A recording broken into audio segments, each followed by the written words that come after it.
Imagine being found guilty of a capital crime, and when the court asks what punishment you deserve, you answer, free meals for life at the city's finest dining hall. That's exactly what Socrates did.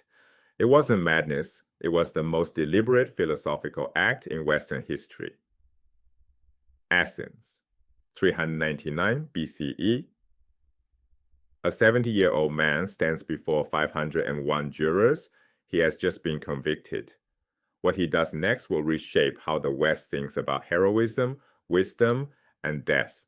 To understand why Socrates made that outrageous proposal, we need to go back to the moment that started everything.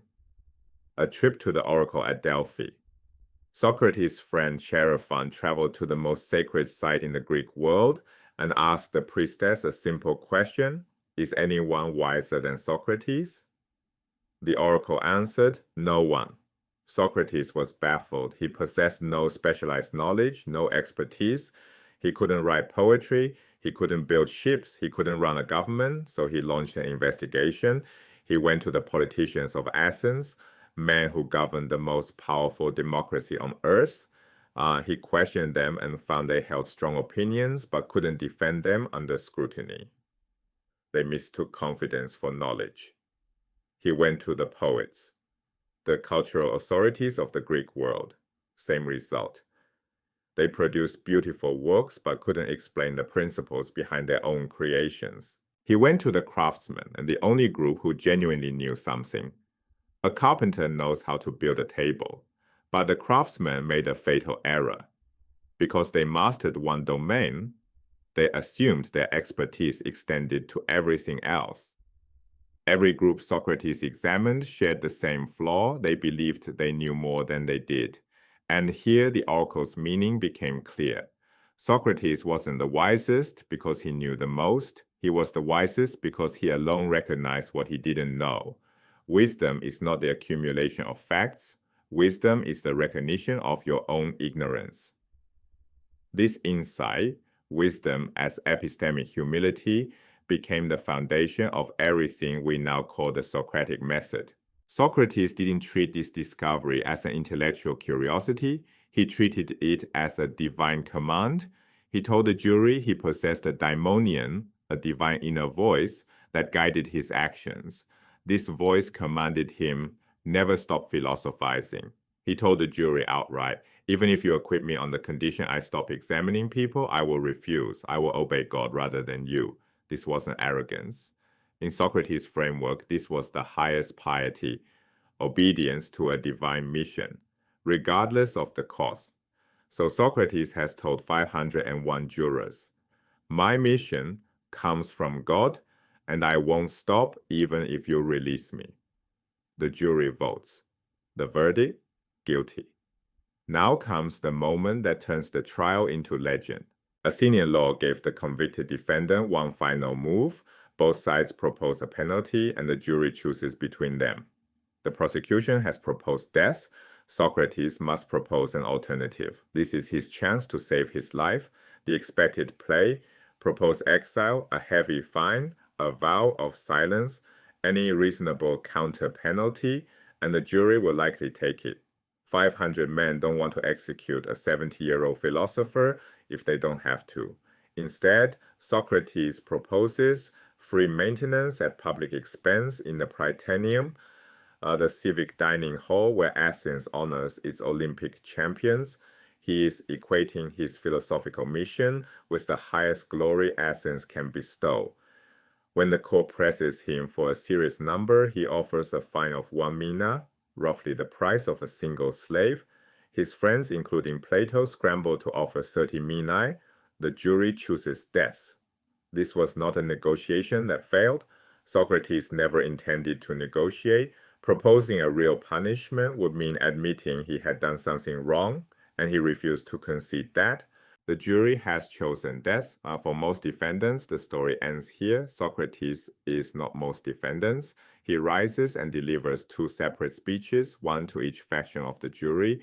To those who voted to convict, his tone turns prophetic. He invokes the logic of blood guilt from Aeschylus's Orestia. the same curse that sent the Furies hunting Orestes for shedding kindred blood. Natural justice, Socrates warns, will pursue his killers, and he delivers a prophecy. You will be remembered as the people who killed Socrates.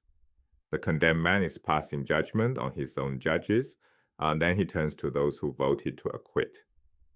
Warmth replaces severity. He calls them true gentlemen. Do not fear for me, he says. Death is not terrible. The philosopher has spent his entire life learning how to die. True courage is not the absence of fear, it is fearing the right things. Socrates fears doing wrong far more than he fears death.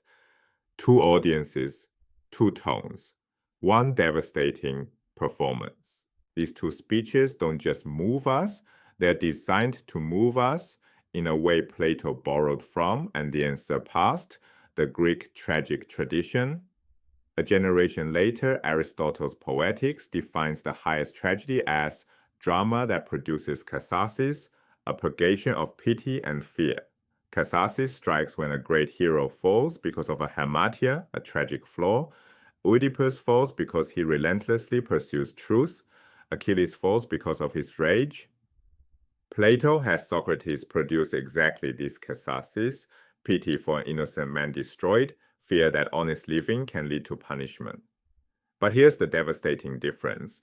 There is no tragic flaw in this hero. The flaw belongs entirely to society.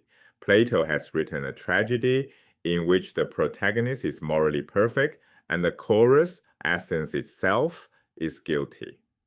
This is not Socrates' tragedy. This is Athens' tragedy.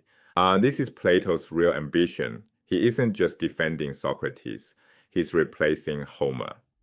The Apology retires two prior models of human excellence and installs a third. First, the Homeric warrior, Achilles. Excellence defined as martial valor, fatal flaw, rage, outcome, glorious death in battle. Second, the tragic protagonist, Oedipus.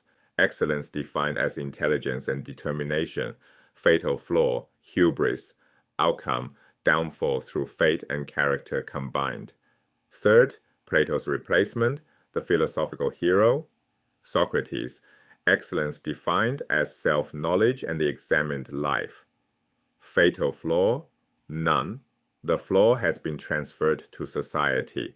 His death doesn't warn against human pride. It indicts a civilization that cannot tolerate genuine inquiry. Plato has performed a hostile takeover of the entire Greek literary tradition, not with an epic or a drama, but with a defense speech in a courtroom. The philosopher hero doesn't conquer cities or solve riddles. Right? He asks questions, and his death serves not as a warning, but as an accusation. Socrates was right about one thing.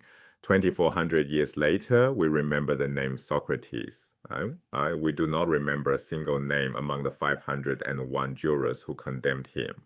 The verdict of history reversed the verdict of Athens, and the man who claimed to know nothing became the foundation of Western philosophy, because knowing nothing turned out to be the beginning of knowing everything that matters.